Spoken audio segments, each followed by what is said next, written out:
Negative thinking is a major problem because you've got to get control of this. You actually can control what this does. No one else is in charge. If the devil is in charge, it's because you gave him permission. You allowed him in. If God is operating up there, it's because you gave him permission. You allowed him in. It's a very, listen to me, it's not a magic trick, man. If you want to be successful, you have to get control of this. Like I was telling her earlier, look, you can eradicate negative thinking from your life. Now, it's not going to say you're not going to ever have a negative thought. That's not human. I have them, but I don't have them nowhere near as frequent as I used to because I learned what they are, how they work. I get rid of them. I don't have time for you. I'm on a positive track. I got things I'm trying to accomplish. I'm trying to be successful and I'm trying to be happy. If you're trying to be successful or happy, you have no room for negativity. The best way to mask yourself from negativity every morning is to start with gratitude. I'm telling you, man, it's a very simple process. Now, there are some books that you can buy. There's Norman Vincent Peale's The Power of Positive Thinking. It's a very old book. It's only in paperback. It's called The Power of Positive Thinking by Norman Vincent Peale. I read this book when I was 20. It started the process to change in my life. Then I read a book called The Magic of Thinking Big. It's by David Schultz. This just trains you how to think big. You know, it doesn't take any more brain power to think big than it does small. Big thinking gets rid of negativity. Dreams and visions gets rid of negativity. But you got to remember, man, that you operate. When you pray, God ain't the only one here to pray. The devil is listening to you. So his job is to dissuade you. His job is to keep you off track. Devil ain't got but one job. He don't want you to be successful. He don't want you to discover your dreams. He don't want you talking to God. So he get busy. He get busy. He busy, man. He send people your way all the time. He all over the internet. He all over social media. The devil got imps. He got people work for him all the time. All they do is just do what he say. Say something funky about her. Yeah. But you can control this part. Now, what you cannot do is bury yourself by using your success compared to other people. See, because here's the danger. Let me teach you this. Success is not how far you got. Because see, you're going to be disappointed all the time. Because somebody always further than you. So now you'll forever be disappointed. Success ain't how far you got. Success is how far you got from where you started. That's your success. That's yours. You can be successful, but if you constantly looking at somebody else, if I look at Oprah money, I start feeling bad about me. Because I ain't got Oprah money, man. Oprah got $1 billion. I don't have nowhere near no $1 billion. But you mean to tell me that I ain't smart enough to go? That daily you have to prime yourself. You have to do something for 10 minutes minimum. If you don't have 10 minutes, you don't have a life. And ooh, that's so good. I mean, I just like, you gotta do it, right? That's good. If you don't have 10 minutes, you don't have a life to give to priming yourself. That's right. You And if you want a prime life, you want a beautiful life, a beautiful family. Oh, I love that you but say I do this first time I wake up in the morning. Yeah. People always ask me, how are you so up all the time? But part of it is I attend all these seminars. Yes. I teach all this. But the real reason is you prime yourself. I prime myself. That's what I've done for years. It's like I changed my body, this radical breathing pattern or movement. There's many ways to do it. But then I do 10 minutes, and it usually goes more because I'm enjoying it. Yeah. But 10 minutes is how I get myself to do it. 3.5 minutes of pure gratitude about 3 things. And I pick one of those 3 to be simple, because I don't want to be the astronaut that, he went to the moon, that was his idea of adventure, and then they all come back and were depressed because what do I do for the rest of my life? Yes. So the wind in my face, my children's faces, anything. And the reason for gratitude is the 2 emotions that mess us up the most are fear and anger. Yeah. And you can't be grateful and fearful simultaneously. They don't go together. And you can't be angry and grateful simultaneously. So if you literally start your day cultivating that, this is the part I was talking about, creating a highway to happiness. Yeah.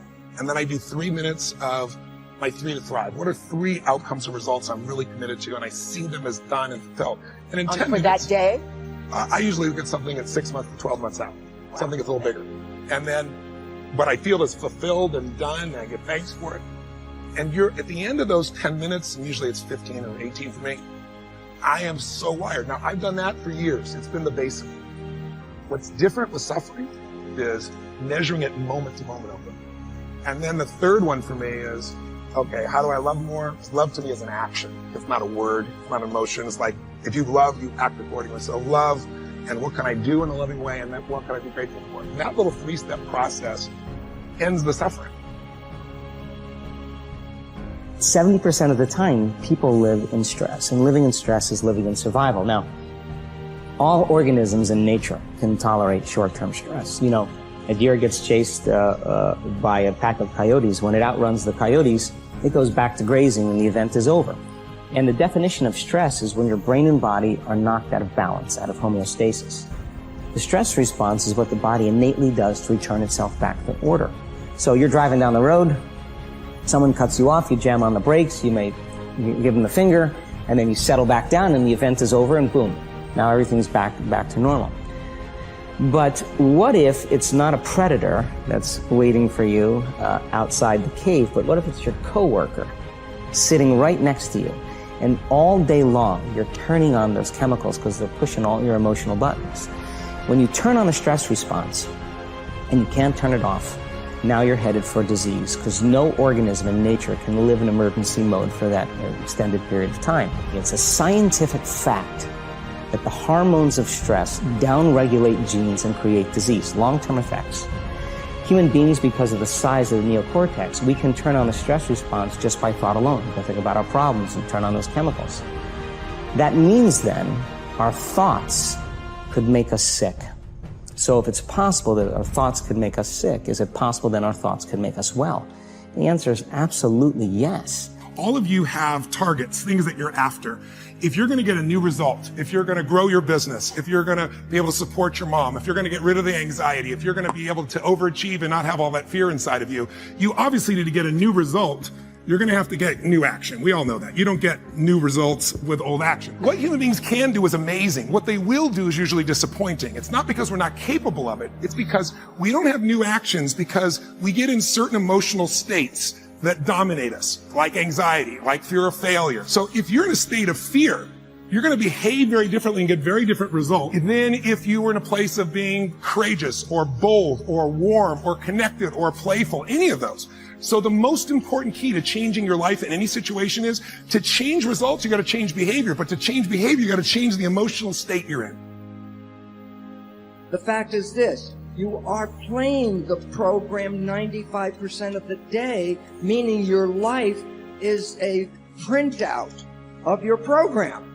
Anything you're struggling to try to accomplish, whether it's health or love, relationships, whatever it is, if you're struggling, it represents a simple fact.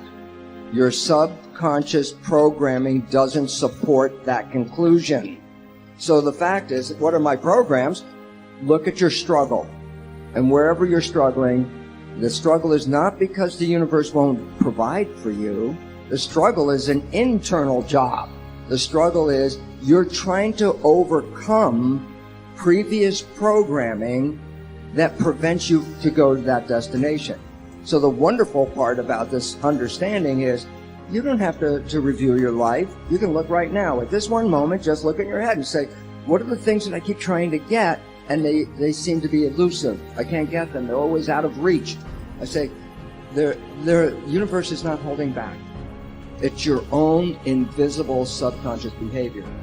And once you understand where the issues are, and you start to really focus on the point that it's not the universe that's providing the trouble, it's myself, you have the first inclination, the first idea, the first understanding of how to change your life, because now you know exactly what issue is confronting you. You can change the programming. You can rewrite your subconscious programs. If you took the wishes and desires of the conscious mind and use that as a program to put the beliefs into the subconscious mind, it's the most exciting and liberating thing you can ever do in your life. You know why? Because once it's in the subconscious program, 95% of the day, without you even thinking about it, your mind will take you to that direction. And that is your freedom.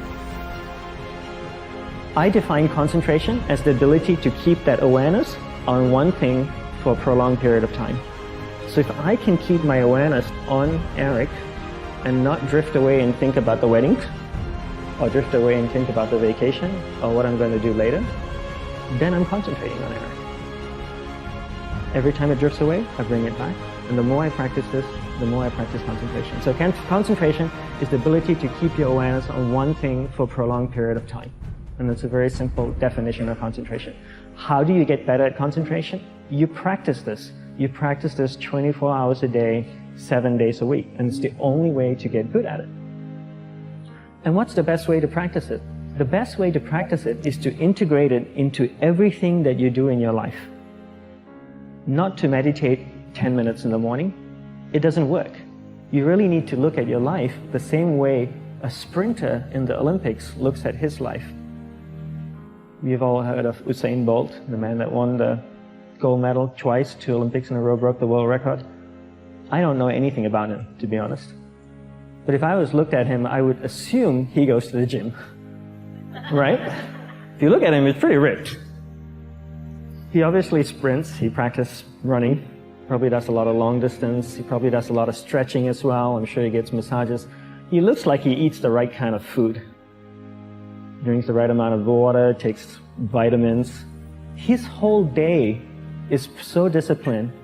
For what? To prepare him for 9.57 seconds. I think that's what the world record is, right? 400 meters, 9.5 or 9.57 seconds. His whole day is preparing him for that short time, not the other way around. A lot of people say, you know what, I need to be more concentrated.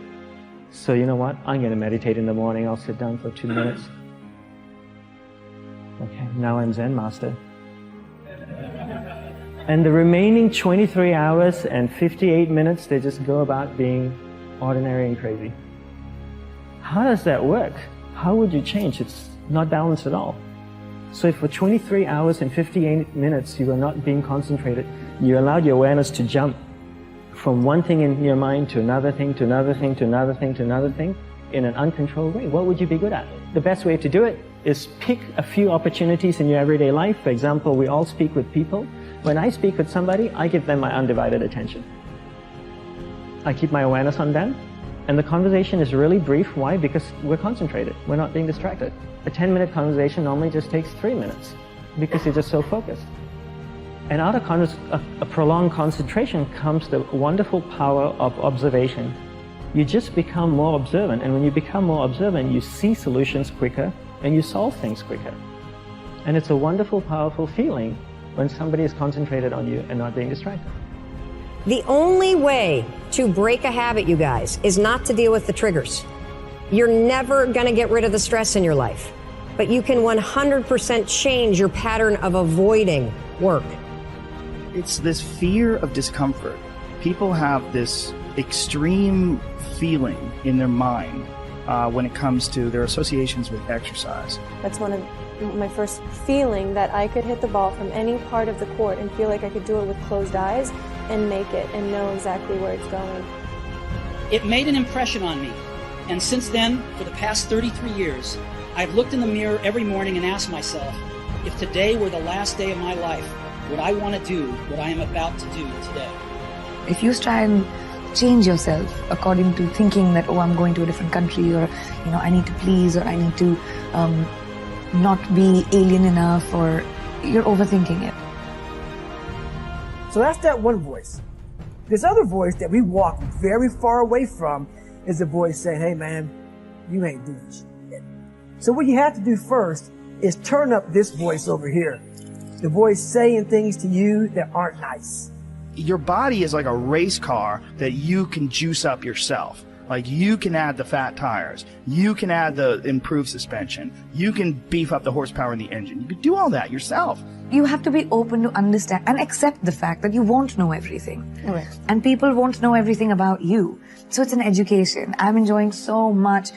You have to accept your uniqueness. Yeah, I want to do things that people are like, oh, she's doing that now. I look for things like that, whether it's acting, producing, I don't know what it'll be. Sure. I don't know.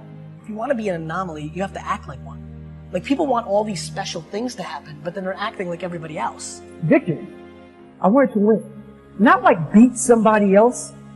It wasn't about that. I just wanted to go the distance. Everything in my life, when something got hard, I quit. It's this whole new perspective on it. And I think nature, the ease of suffering is always in presence. You know, when you're in presentness, truly locked in presentness, there is no suffering. There can be pain, but no suffering. Suffering is something created by our own mind. We all think our stuff is the best, and like, I get that. But yeah, that would be my advice, only because that also is liberating. To me, everything's about breathing, right? Like, to me, everything is about, like, take full ownership for everything, and then everything gets easy, because then you're in control. The more I did this, the more I gained confidence. And then the more I gained confidence, the more I realized I was just sacrificing. And then through that, all these different tools started coming up. But I would have never found these tools if I didn't put myself in a very uncomfortable place.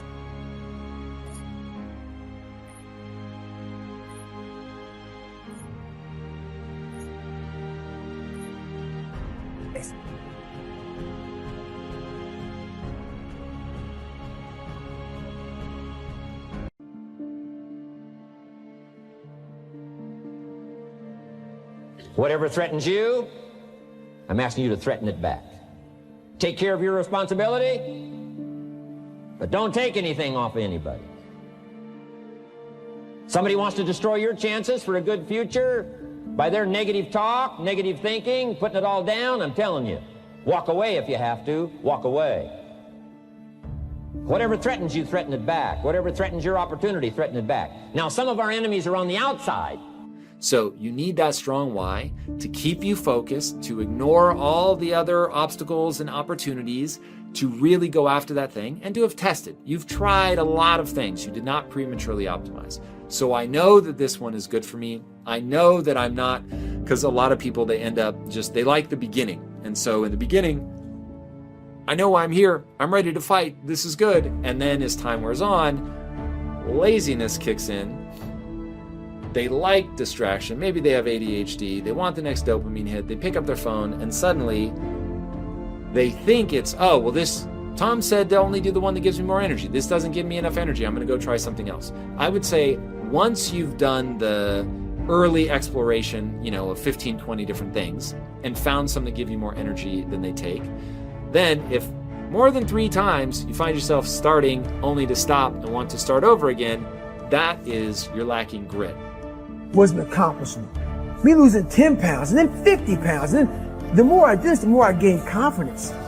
And then the more I gained confidence, the more I realized these guys can't do what I'm doing right now. I had no coach, had no trainer, had no money. I didn't know how to lose weight. I had no knowledge of what I was doing. I was just working. I was just sacrificing. And then through that, all these different tools started coming up. But I would have never found these tools if I didn't put myself in a very uncomfortable place. We all look for toughness. We all want it, but we look for it in a comfortable environment. You will not find toughness in a comfortable environment. Those of you who are listening to this, whoever hear this, you will not find it. The stage is set and it's time to rock and roll the heart of a champion. You can't pretend or fake it just to make it. When you speak with power. Own it, recognize your purpose in this world. We are all made to do great things. What good is your greatness? If you don't stand on it, this is not the time to quit. This is not the time to give up.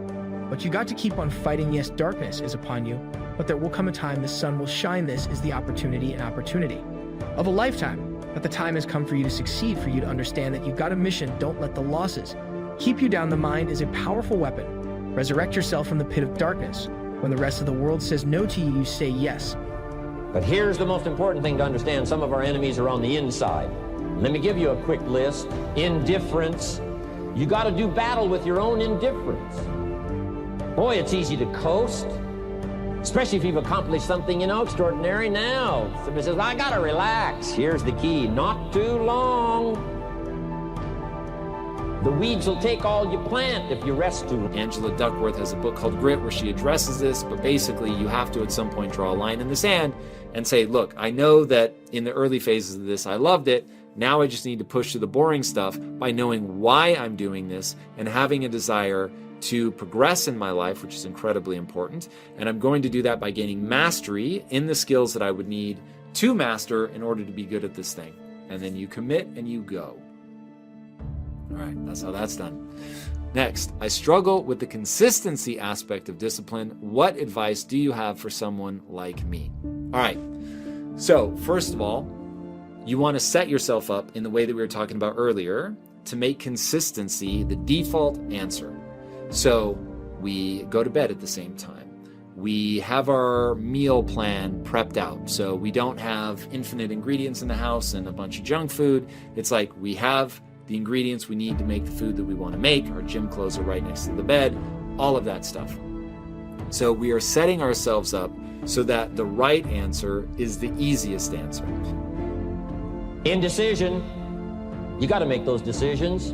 The ones that don't turn out to be good gives you experience to make better decisions. Don't let much time go by without making some decisions. The ones that you can make quickly, make them quickly. The ones that take time, take your time. But get those decisions made. Don't let indecision be an enemy, rob you of the future, empty your bank account, leave you with zero in the purse. Don't let that happen. The next one is doubt. Sure, there's doubts on the outside. People doubt that America's going to make it. People doubt that Europe's going to make it. A winner is a dreamer who never gives up. It's important for you to understand that your experience facing and overcoming adversity is actually one of your biggest advantages. How strong is your why? It's not enough for you to just say, I want to do well. You have to believe that you will do well, and you have to pursue it. You have to keep going when you run into challenges. Those who succeed are not fearless. They had to show up even when they were afraid. And I know it's difficult to follow your dreams, but it's even worse if you don't. You have to find a way to build your own dream, or someone else will hire you to build theirs. If you give up on your dream, there's power in your voice. You have to commit to everything that you do. Don't stop now. Don't give up on now. Keep it moving. Take control of your life. Believe in yourself, but make no mistake, you are worthy. Every day is a new day and another opportunity that others may not have. That could be no excuses.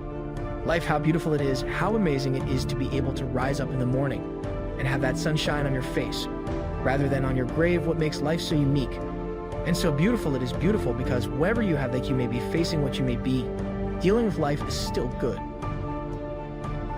One day I made a decision that enough is enough. I'm tired of being average. I'm tired. I'm tired of being good. I'm tired. I want to go to the dealership and buy the best car. I want to move to the nicest neighborhood. I want to fly first class. I want to go to Hawaii. I want to go to Australia. I made a decision. Enough is enough. It's showtime. Will the real Eric Thomas please stand up? Some of you in the room right now, you are where you are. You're giving 60% when you have 120 in you. Why? Because you've never made a decision. Shh, there are those of you in this room, you already there. Your problem is there's some stuff you don't want to give up to go on. You're talented. You just don't want to give up sleep. Listen to me, pound for pound, any agent in the room, pound for pound. People doubt that Russia's going to make it, the Poland's going to make it, the Czechoslovakia is going to make it. They doubt the whole world is going to make it. But I'm asking you not to pick up all those doubts. I'm asking you to have some faith, have some courage, believe, drive your doubts into a small corner.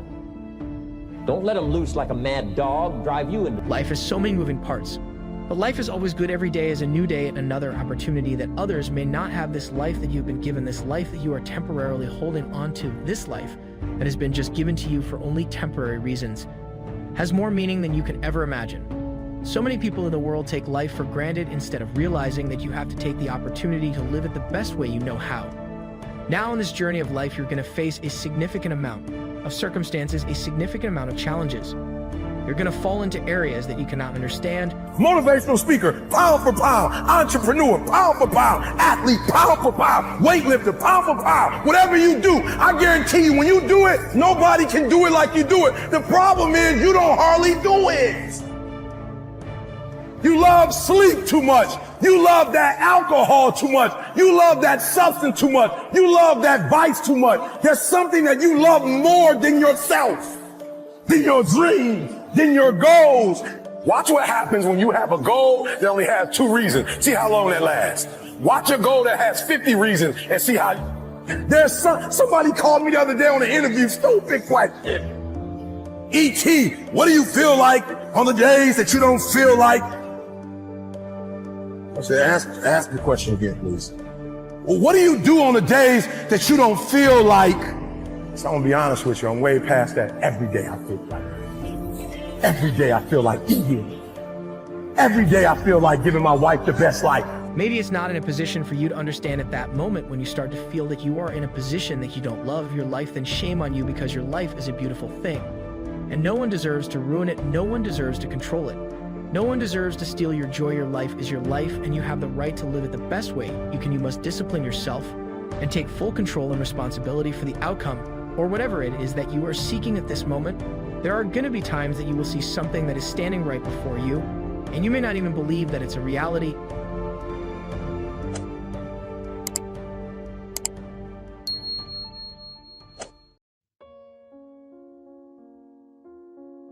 One of the great targets is the heart. I'm not talking about the physical heart, though they are connected. I'm talking about the heart vortex within the human energy field. The heart chakra, or wheel of light, as they call it in the East. And you know, we think of love in a certain way, being attracted to somebody or loving your kids. But actually, what I'm talking about, and I talk about this a lot in The Answer, it's very different. It includes that, of course. But love in its true sense does not say, I want the best for my kids, although we do, of course we do. It says, I want the best for everybody. And when you open this, it's not just love in the sense that people perceive it. It opens you to infinity. It's our connection to all that is, has been, and ever can be. And through that connection, you have insight, you have knowing. When people have intuitive knowing, where do their hands go? Look, mate, I just know, I just know. This knows because it does know, because it's connected to that which does know.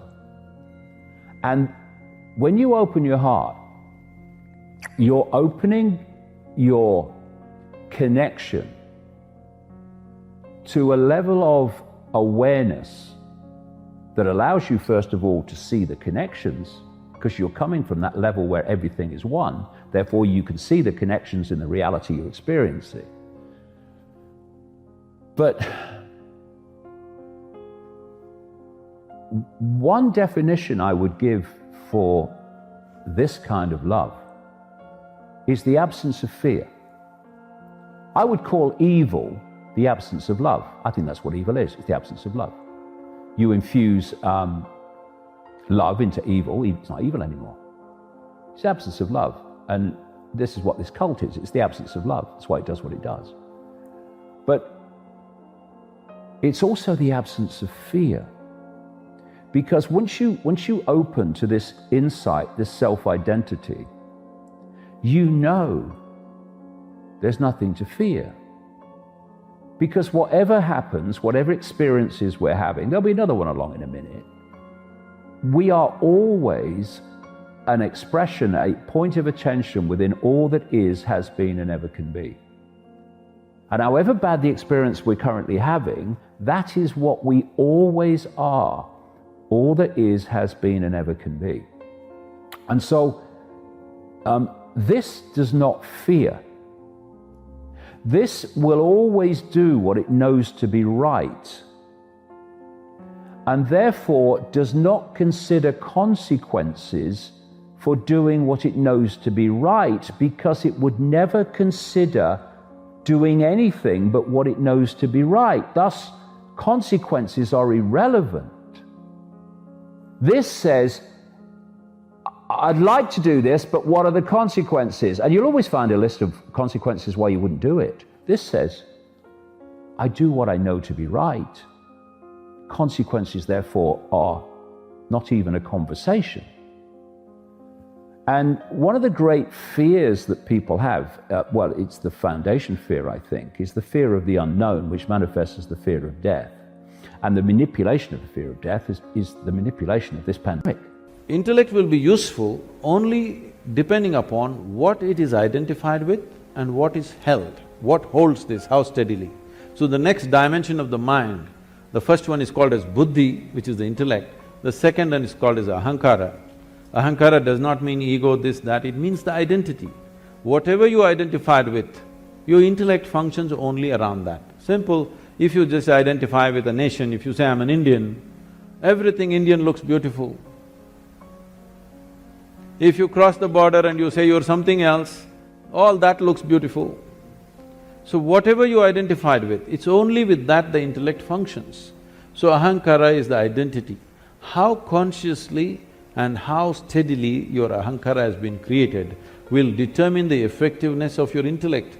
Just because it's sharp, it does not mean it'll be effective, because sharp intellect or a sharp knife can cause any amount of damage to you. If you have a sharp knife and you don't have a steady hand, you will cut yourself all over the place. That's all that's happening.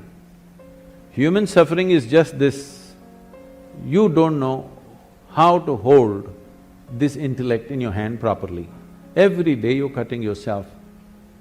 All suffering is on self-help because your own mind causing this to you all the time. No matter what happens, people suffer, whichever way they suffer, because they don't know how to hold this intellect. If you had the mind of an earthworm, you would be quite peaceful. Yes? You're trying to do it in so many ways to reduce the sharpness of the intellect by drink, by drug, by overeating, by doing all kinds of things somehow to take away the sharpness because the damn thing hurts. It hurts not because that's its nature, it hurts because you do not know how to hold it. The next dimension of the mind is called as manas, which is a huge volume of memory. It is not here or there, entire body carries memory. So, manomaya kosha, this is called, a huge sack of memory. This memory is in various stacks, we'll not go into all these details considering some people have said a clear no. They don't want to have a mind, I'm sorry, they don't want to know anything about the mind. So the fourth dimension of the mind is called as chitta. Chitta means it's pure intelligence. It is unsullied by memory. It has no trace of any kind of memory, it's just pure intelligence. If you touch this, then you have access to what you're referring to as the source of creation, because all kinds of things might have been fed to you. God is this, God is love, God is compassion, God is kind, whatever. Somebody come, stand on the edge of this stage, say all the prayer you want to say and fall. Let me see whether compassion happens to you or a cracked bone happens to you. I would like to check, all right? All these things have been made up because whatever somebody is deprived of, they will attribute that quality to their idea of God. God said He will give you beauty for ashes. But here's the key, you have to let go of the ashes before you receive the beauty. You can't go around hurt, living offended, upset, and see the new things God has in store. You have to clear out the clutter. That's what makes room for God to give you the beauty. The mistake we make sometimes is we think we have to get even. We have to pay people back. No, that's not your job. If you'll turn it over to God, He'll be your vindicator. He'll bring justice into your life. He saw every hurt, every wrong, every person that took advantage of you. I've learned God will vindicate you better than you can vindicate yourself. David said, God will prepare a table before you in the presence of your enemies. That means when God brings you out, those people that did you wrong, the people that tried to hold you back, they will see you promoted, honored, in a position of influence. God is not going to vindicate you in private. He's going to do it in public. So your enemies see you blessed, favored, successful. When my dad went to be with the Lord and I stepped up to pastor the church, I was very insecure. I had never ministered before. One Sunday, right after I first started speaking, I was walking through the front lobby and I overheard these two older ladies talking. One said, "He's not as good as his father." The other answered, "Yeah, I don't think he's going to make it." That was the last thing I needed to hear. It was like my worst nightmare. I was tempted to shrink back, think I can't do this. Nobody's going to listen to me. But I felt something rise up in me so strongly. I thought, who are they to tell me what I can't do? They didn't breathe life into me. They don't determine my destiny. They didn't know me before I was formed in my mother's womb. I don't need their approval. I don't have to have them to be for me. I did what I'm asking you to do. I cleared out the clutter. And every time their voices came to my mind, I said, no thanks, I am well able. I am strong in the Lord. God being for me is more than the world being against me. And they still may not like me, but that's okay. When they turn on the television, they probably see me. When they're flipping through Sirius XM, they might hear me. What was that? God preparing a table in the presence of my enemies. When we were trying to acquire this building, the former Compaq Center, a well-known business leader in Houston told a friend of mine that it would be a cold day in hell before Lakewood got the Compaq Center. He was very against us. The company we were up against was much bigger, had many more resources, but God stepped in and made things happen that we never could make happen, and here we are today. But I can imagine every time that man drives down the freeway, sees our building with the big Lakewood sign, he must think it's a cold day in hell, because here we are. What was that? God honoring us in front of the opposition. And I'm not gloating over it, not too much anyway, but here's my point. God knows how to vindicate you. It would be one thing if he did it in private. We would be grateful, but God is going to do it in public. He's preparing a table in the presence of your enemies.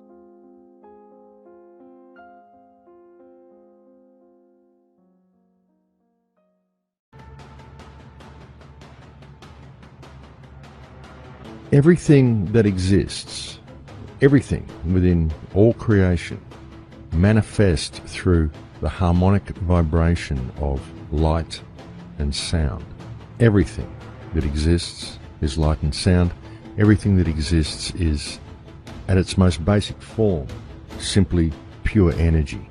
You have to persuade infinite beings, multidimensional infinity, which we call humans, to believe that they are ordinary men and women in the street with no friggin' power. This is my body, that's your body. This is my mind, that's your mind. There's no such thing as this is my life and that's your life. This is a living cosmos. Everybody is free to capture as much as they want. If you capture a substantial amount of life, your very presence will become a significant life, otherwise you will become a mediocre life. This is the important thing. It's not the knowledge you gather in your head. It's not the muscle that you gather in your body. It's the life well. Use another analogy. A dream, let us say we're dreaming that we're being attacked by a tiger in that condition. We're really afraid, we're perspiring, we may even be rolling and screaming in our bed now. Is that dream? Real or illusion, the reality is we are having that dream. And energy is the stuff that drives the universe itself. All things are created from this energy. If you really get down to it and look at reality on a quantum level, it's all about different vibrational frequencies of light and sound. Everything. And it's all connected because all is energy. What we experience in the reality that we live in is that everything is connected by energy, and the energy permeates everything, much like the water permeates everything that exists within the ocean. You see, we're actually swimming in an ocean too, folks. It's an ocean of energy. And to do that, you have to spend centuries and centuries suppressing the knowledge and the information that would allow people to see the true genius that we all are. Instead of being infinite beings, the idea is to put us in these eggshells, as I call them. Eggshells overwhelmingly made up of the four-letter word that controls the world, fear. So we shut out all that infinite levels of ourselves. Why are you laughing? This makes a lot of sense. So you're out here and you're groping around and you're looking for your keys and you're looking and looking and your neighbor comes along and says what happened. Wait, well, I dropped my keys. Oh, I'll help you look for him. And the two of us are now down here looking for our keys and looking. Finally, he says to me, excuse me, but where did you drop your keys? Well, I dropped it in the house, he said. You mean to tell me that you dropped your keys in the house and you're looking for them out here in the streetlight? Doesn't make any sense. And I said, well, it doesn't make any sense to grope around in the dark when there's light out here. Now you laugh and think how silly that is. But isn't that exactly what we do when we have a problem? We are quite literally moving through an ocean made of energy that permeates absolutely everything. And this is why everything is connected.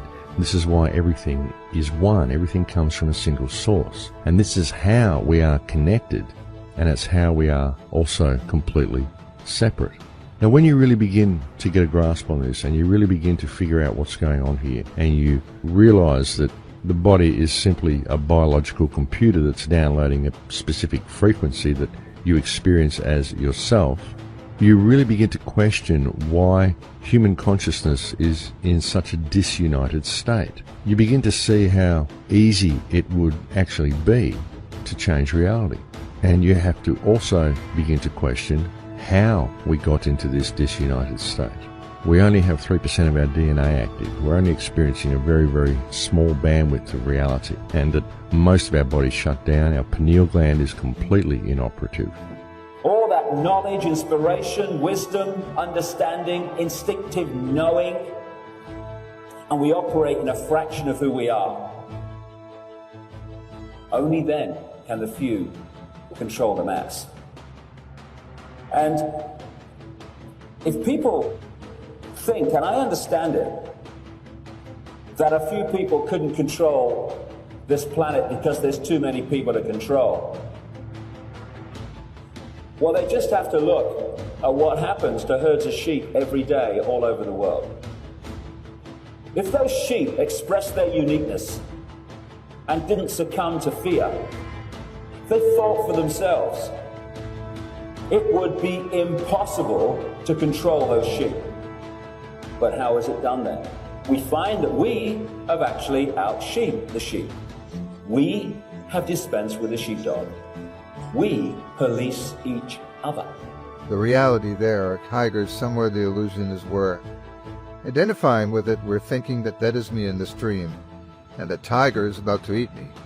But in actuality, the dream is real, we're real, but when we're misidentifying with that dream, thinking that that's happening to me now, then that's the illusion, that's the idea of yoga or true spirituality, to actually learn to live in harmony with one's own self. We have this physical body, we have the mind, and all of the thoughts and emotions that comes through the mind.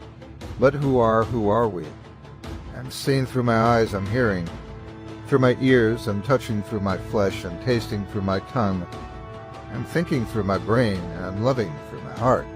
But who is that me? That me is the essential consciousness that's giving life to every other aspect of our existence, our body and our mind. When you really look at the entire human organism from an energetic perspective, it is something that is virtually inoperative. The higher senses are simply not functioning. The connection and the ability to be able to read and decode the energy field around us is virtually non-existent. And because of this, we are literally experiencing about 3% of reality. If you had a car and it was operating to 3% of its capability, if you had a computer that was functioning on 3% of its processor power, able to access 3% of the internet and use 3% of its graphics, in both cases you would consider your machinery to be inoperative. And yet what we have is human consciousness, 3% of reality. If you had a car and it was operating to 3% of its capability, if you had a computer that was functioning on 3% of its processor power, able to access 3% of its graphics, in both cases you would consider your machinery to be inoperative. And yet what we have is human consciousness, driving a vehicle that is in exactly this same inoperative state. But we don't realize it's happening because we don't look at reality from the correct perspective. Consciousness is unique, but it's part and parcel of what is universal. And unless we understand that uniqueness of our own true consciousness, then we can't really appreciate the universal nature and how we're all actually connected. Everything is connected, and everyone is connected, and everything and everyone in this world is interdependent. And Emerson said that the reason why there's so many problems in this world is because human beings are disconnected from their own true self. The senses, the mind, the intelligence requires to be in harmony with the heart and with the living force within the heart, which we call the soul or the spirit. And when we understand the sacredness, the beauty, the eternal nature of our own spirit, then we can recognize it in creation, and we can recognize it in others. It makes it easier, yeah, but it doesn't cross the line where it becomes possible. That line is crossed when those who concede their mind to someone else's norms then insist that everyone else does the same. Because that's when the human race becomes not only the sheep, but the sheepdog. That's the point when we police each other. And when you've created this herd mentality, my goodness me, it's been around for a few thousand years now, and you've got people to police each other, what you do then is you break up the herd mentality into warring factions. What you do is you create organizations and belief systems that can be played off against each other, like religions, political parties, economic systems, and all this stuff. When we don't realize, experience, perceive the sacredness of our own true self, then our perception is an illusion of the world. But when we understand who we are, and understand our harmony and relationship with the world around us, and the people around us, then we're actually seeing everything as truth. We're seeing as a spiritual reality, even in this world, when you change the way you look at things, the things you look at change. Albert Einstein once observed that you have the most fundamental and major decision that you have to make in your life is this: to live in a friendly or a hostile universe. Which isn't, is it a universe that is filled with hostility and anger and people wanting to hate each other and people wanting to kill each other? Is that what you see? Because when you see the world that way, that's exactly what you will create for yourself in your life. And then you get people to fight and war with each other. So now we're not only a herd mentality, the herd mentality is at war with itself. And while we're cussing each other and shouting each other and blaming each other, the few are pulling the strings of all sides. Because if you are going to hold a position of global control, you have to have conflict and chaos. You try manipulating harmony. You try manipulating people who have respect for another's right to be different. Someone with a different vision of possibility shows that the norms are not the only possible reality.